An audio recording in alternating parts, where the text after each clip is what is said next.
ನಮಸ್ಕಾರ ಪ್ರೇಕ್ಷಕರೇ. ಯಕ್ಷಗಾನದ ಕಲಾಭಿಮಾನಿಗೆ ನಾನು ವಂದನೆ ಮಾಡುತ್ತಿದ್ದೇನೆ. ಚಿಕ್ಕಮೇಳ ಮಹಾಸತಿ ಚಿಕ್ಕಮೇಳ ಎಂಬುದು ತುಂಬಾ ವರ್ಷದಿಂದ ನಡೆಯುತ್ತಿದೆ. ಇದಕ್ಕೆ ಕಾರಣರಾದವರು ಯಾರು ಹಾಗೂ ನಾವು ಸಾಗಿ ಬಂದ ದಾರಿಯನ್ನು ನಿಮ್ಮ ಮುಂದೆ ಹೇಳುತ್ತಿದ್ದೇನೆ. ಶ್ರೀ ಮಹಾಸತಿ ಯಕ್ಷಗಾನ ಚಿಕ್ಕಮೇಳ ನಾಯಕನಕಟ್ಟೆ. ಈ ಚಿಕ್ಕಮೇಳ ನಿನ್ನೆ ಇವತ್ತಿಂದಲ್ಲ, 2009ರಿಂದ ಸ್ಥಾಪನೆಯಾಗಿ ಸುಮಾರು 16 ವರ್ಷ ಈಗ ಕಾಲಿಡುತ್ತಿದೆ.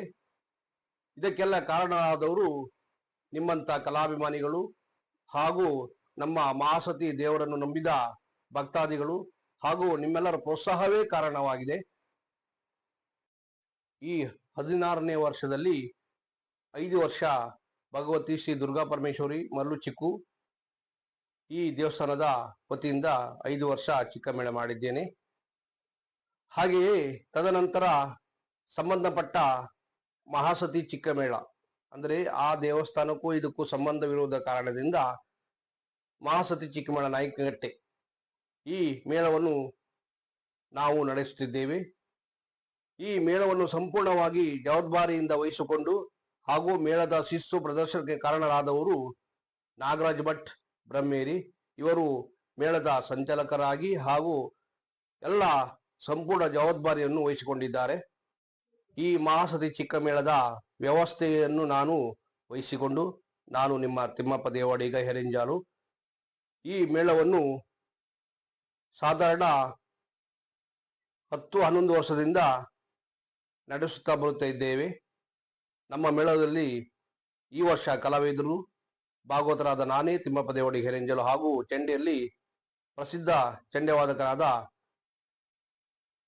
ಶಂಕರ್ ಆಚಾರ್ಯ ಕೆಂಚನೂರು, ಹಾಗೆ ಮದ್ದಲೆಯಲ್ಲಿ ನನ್ನ ಮಗ ಅಜಿತ್ ಕುಮಾರ್ ಅಟ್ಟಿಕುದ್ರು, ಹಾಗೆ ವೇಷದಲ್ಲಿ ಮಾರಣಕಟ್ಟೆ ಮೇಳದ ವೇಷಧಾರಿಯಾದ ಜಯಾನಂದ ಆವರ್ಸೆ ಹಾಗೂ ನಮ್ಮ ಅಮೃತ ಶ್ರೀಮೇಳದಲ್ಲಿ ಇದ್ದ ಪ್ರಸಿದ್ಧ ಶ್ರೀವೇಷಧಾರಿ ಕಿರಾಡಿ ವಿಶ್ವನಾಥ್ ಮೊಗವೀರ.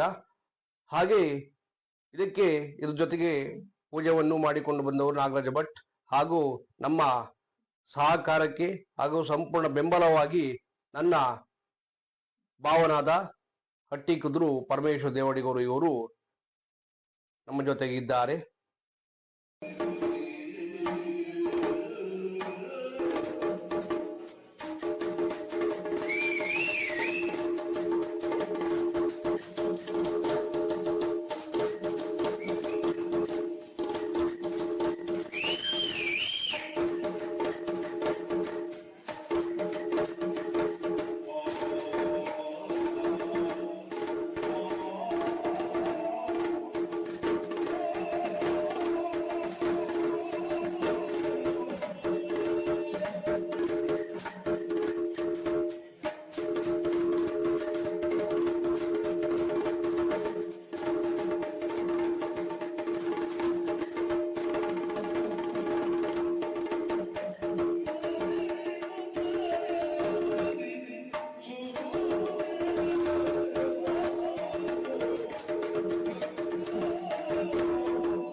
ಈ ಚಿಕ್ಕಮೇಳವನ್ನು ಇಲ್ಲಿವರೆಗೆ ಪ್ರಸಿದ್ಧಿ ಪಡೆಯಲು ಕಾರಣ ನಿಮ್ಮೆಲ್ಲರ ಪ್ರೋತ್ಸಾಹ ಹಾಗೂ ನನ್ನ ಆತ್ಮೀಯರು ಹಾಗೂ ನನಗೆ ಸಂಬಂಧಪಟ್ಟವರು ಹಾಗೂ ಮನೆಯವರು, ಹೆಂಡತಿ ಮನೆಯವರು, ನನ್ನ ಹೆಂಡತಿ ಮಕ್ಕಳು ಮನೆಯವರು ಎಲ್ಲರೂ ತುಂಬಾ ಸಪೋರ್ಟ್ ಮಾಡಿದ್ದಾರೆ. ಹಾಗೆ ನಿಮ್ಮ ಸಹಕಾರ, ನಿಮ್ಮ ಊರಿನ 10 ಸಮಸ್ತರು, ಗ್ರಾಮಸ್ಥರು, ಕುಂದಾಪುರ ತಾಲೂಕಿನ ಎಲ್ಲ ಸರ್ವ ಭಕ್ತಾದಿಗಳಿಗೆ ನಾನು ವಂದಿಸುತ್ತಿದ್ದೇನೆ. ಹಾಗೆ ನಾವು 16 ವರ್ಷದಿಂದ ಮೇಳವನ್ನು ನಡೆಸಿಕೊಂಡು ಬಂದ ಈ ಆಡಿಯೋ ವಿಡಿಯೋಗಳನ್ನು ಸ್ವಲ್ಪ ನಿಮ್ಮ ಮುಂದೆ ಇಡುತ್ತಿದ್ದೇನೆ.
ಸಮಯಕ್ಕೆ ಸರಿಯಾಗಿ ಸಭೆಯನ್ನು ಕುಳಿತುಕೊಂಡಿರುವಂತಹ ಸಂದರ್ಭ ದೇಶಾವಳಿ ಬ್ರಾಹ್ಮಣರಾದ ಮತ್ತು ಅವರು ಬಂದು ಆದಂತಹ ಮಾತು ಹೀಗೆ.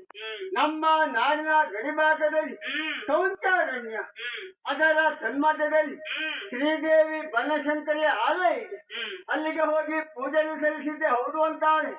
ನಮ್ಮ ಪಾಲಿಗೆ ಸಂತಾನ ತರಲಿಕ್ಕೆ ಸಾಧ್ಯ ಉಂಟು ಎಂಬುದಾಗಿ ಆ ವಿಚಾರವನ್ನು ನಿನ್ನಲ್ಲಿ ಹೇಳಿದಾಕ್ಷಣ ಸತ್ಯನೆಲ್ಲ ಒಳಗೂಡಿಕೊಂಡು ದೇಗುಲಕ್ಕೆ ಹೋದವರು ಹೋಗುವಂತಹ ಸಮಯದಲ್ಲಿ ಸಂತೋಷದಿಂದ ನಗುತ್ತಾ ಹೋಗುತ್ತಾ ಇದ್ದರು. ಪೂಜೆನೆಲ್ಲ ಮುಗಿಸಿ ಈಗ ಅರಮನೆಗೆ ಬಂದಿದ್ದೀವಿ.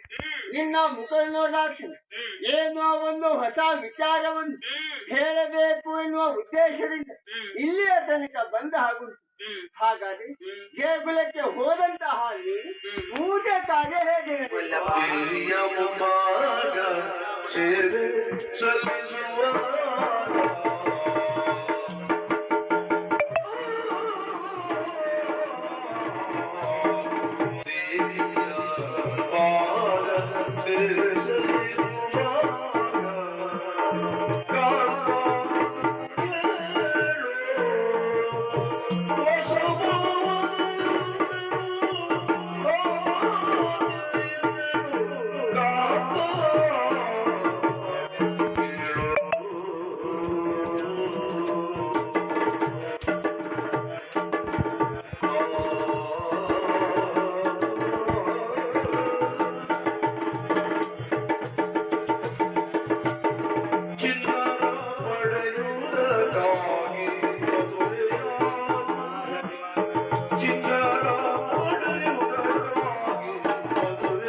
ನಿಮ್ಮಿಂದಲೇ ಅನುಮತಿಯನ್ನ ಪಡೆದು ಬನಶಂಕರಿಯ ದೇಗುಲಕ್ಕೆ ಹೋದವಳು ನಾನು.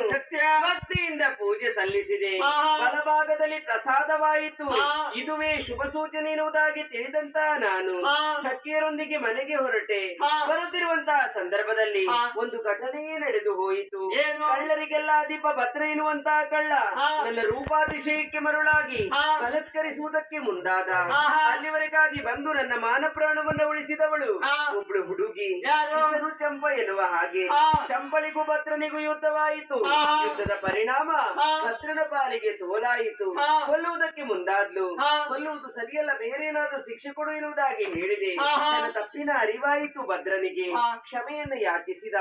ಇನ್ನು ಮುಂದಕ್ಕೆ ಯಾವ ಹೆಣ್ಣನ್ನು ನಾನು ಮದುವೆ ಆಗುವುದಿಲ್ಲ, ಎಲ್ಲ ಹೆಣ್ಣು ಮಕ್ಕಳನ್ನ ಅಕ್ಕ ತಂಗಿಯರಂತೆ ನೋಡ್ತೇನೆ ಎನ್ನುವುದಾಗಿ ಹೇಳಿದ. ಮನಸ್ಸಿಗೆ ಸಂತೋಷವಾಯಿತು. ಚಂಪಳನ್ನು ಕೂಡಿಕೊಂಡು ಇತ್ತ ಬಂದೆ. ಆ ನಂತರದಲ್ಲಿ ನಾನು ಯೋಚನೆ ಮಾಡುವುದು, ಸಂತಾನ ಇಲ್ಲದಂತ ನಾವು ಕಂಡ ದೇವರಿಗೆ ಹರಕೆಯನ್ನು ತರುವ ನಮ್ಮ ಪಾಲಿಗೆ ಸಂತಾನ ಆಗಲಿಲ್ಲ. ಅವಳಿಂದಲೇ ಸಂತಾನ ಪಡೆಯಬೇಕೆನ್ನುವುದು ನನ್ನ ಉದ್ದೇಶ. ಹಾಗಾಗಿ ಚಂಪಳನ್ನು ನೀವು ಮದುವೆ ಆಗಿ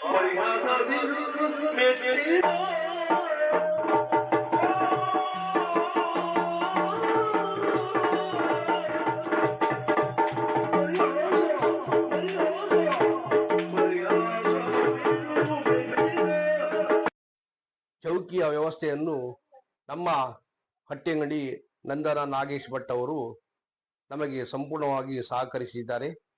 ಅಲ್ಲಿ ಚೌಕಿಯ ವ್ಯವಸ್ಥೆಗಳನ್ನು ಯಾವುದೇ ಹಣದ ವ್ಯವಸ್ಥೆಯಾಗಲಿ ಅವರಿಗೆ ನಾವು ಕೊಡುವುದಿಲ್ಲ. ಅವರು ನಿರಂತರ ನಮ್ಮ ಮೇಳದ ಸೇವೆಗಾಗಿ ಅಭಿಲಾಷೆ ಪಟ್ಟಿದ್ದಾರೆ. ಅವರ ಹಾಗೆಯೇ ಇನ್ನು ಮುಂದೆ ಈ ವರ್ಷವೂ ಹಾಗೂ ಮುಂದಿನ ವರ್ಷವೂ ಹಾಗೆ ಪ್ರತಿ ವರ್ಷವೂ ನಿಮ್ಮ ಸಹಕಾರ, ಸಹಾಯ, ಪ್ರೋತ್ಸಾಹ ಸದಾ ನಮ್ಮ ಮೇಲೆ ಇರಲಿ.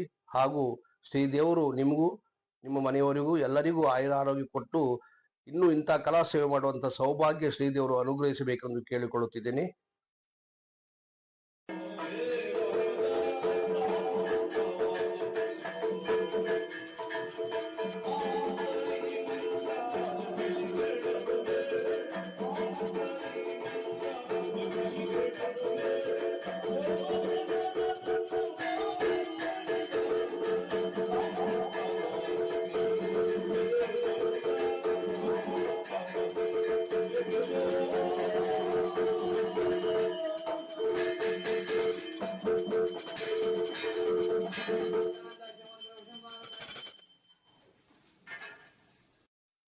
ಇದಕ್ಕೆ ನಮಗೆ ಪ್ರಥಮವಾಗಿ ಸಂಪೂರ್ಣವಾಗಿ ಬೆಂಬಲ ಕೊಟ್ಟ ನನ್ನ ತಂದೆ ತಾಯಿಯವರು ಹಾಗೂ ಅಣ್ಣಂದಿರು, ಮನೆಯವರು ಇದಕ್ಕೂ ಸಹ ಕಾರಣರಾಗಿದ್ದಾರೆ. ಅವರಿಗೂ ನಾ ಈ ಸಮಯದಲ್ಲಿ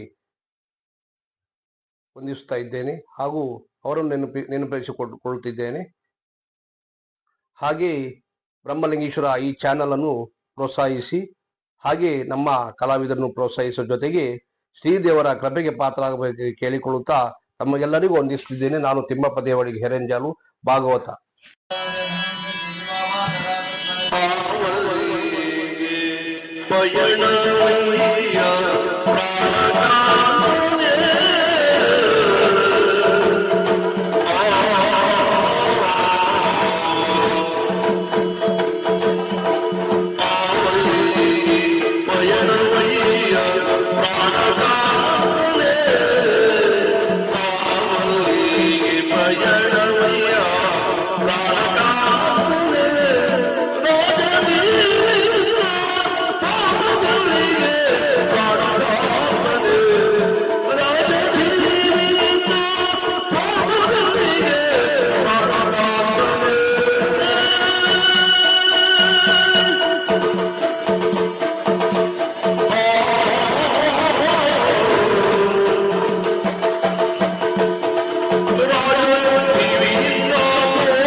ಹೇಳಿದಂತೆ ಮದುವೆಯಾದ ನಂತರ ಗಂಡನಲ್ಲಿಯೇ ದೇವರನ್ನು ಕಾಣಬಹುದು.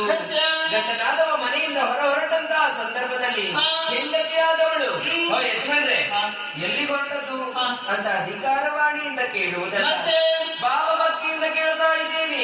ನೀವು ಹೊರಟಿರುವ ಪರಿ ಎಲ್ಲಿಗೆ ಇರುವುದಾಗಿ ಆಗ್ತೀರಾ?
ತಂದೆಯಾದಂತಹ ಹಂಸಧ್ವಜ ಭೂಪತಿಗಳು ಸಮಾಜ ಸರಿಯಾಗಿ ಸಭೆಯನ್ನು ಕೊಟ್ಟು ಕುಳಿತುಕೊಂಡಿರುವಂತಹ ಸಂದರ್ಭ ಒಂದು ಅಶ್ವ ಬಂತು. ಬಂದಿರುವಂತಹ ಅಶ್ವವನ್ನು ಕಟ್ಟಿದ್ರು. ಮನೆಯಲ್ಲಿರುವಂತಹ ಲೇಖನವನ್ನು ವಾಚಿಸಿ ನೋಡುವಂತಹ ಸಂದರ್ಭ ಪಾಂಡವರು ಅಶ್ವಮೇಧ ಯಾಗವನ್ನು ಕೈಗೊಂಡಿದ್ದಾರೆ. ಈ ಕುದುರೆ ಯಾವ ರಾಜ್ಯಕ್ಕೆ ಹೋಗಲು ಅಲ್ಲಿಯ ಅರಸ ಮಕ್ಕಳು ಪರಾಕ್ರಮಿಗಳು ಯುದ್ಧವನ್ನು ಮಾಡಬೇಕು. ಬಲ ಹೀನರಾದವರು ತಪ್ಪ ಕಾಣಿಕೆಯನ್ನು ಕೊಡಬೇಕು ಎಂದಾಗಿ ಮಾಡಿದೆ.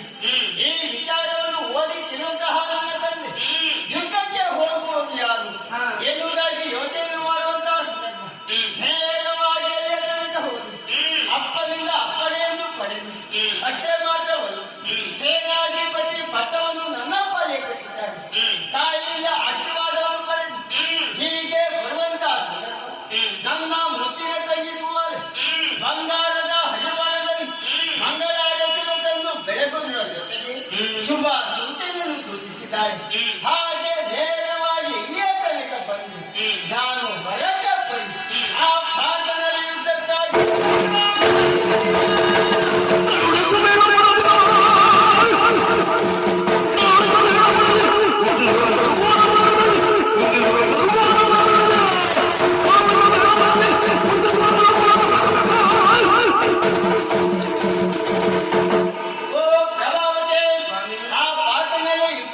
ಹೊರಟಿದ್ದನೆಂದಾಗಿ ಹೇಳಿದಾಗ ಶಿವ ಶಿವ ಎನ್ನುವಂತಹ ಉದ್ಗಾರ.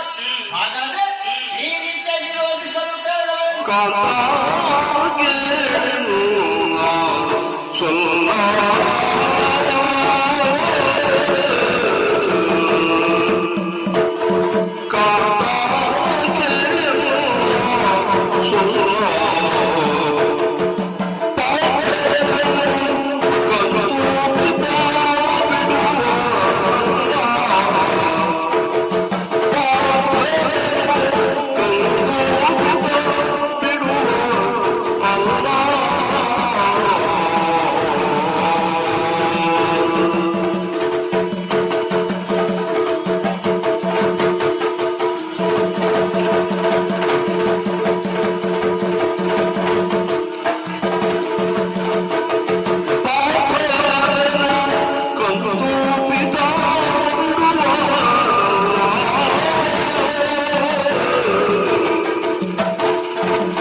ಶ್ರೀಕೃಷ್ಣ ಸಂತಸದಿ ಸಾಧ್ಯ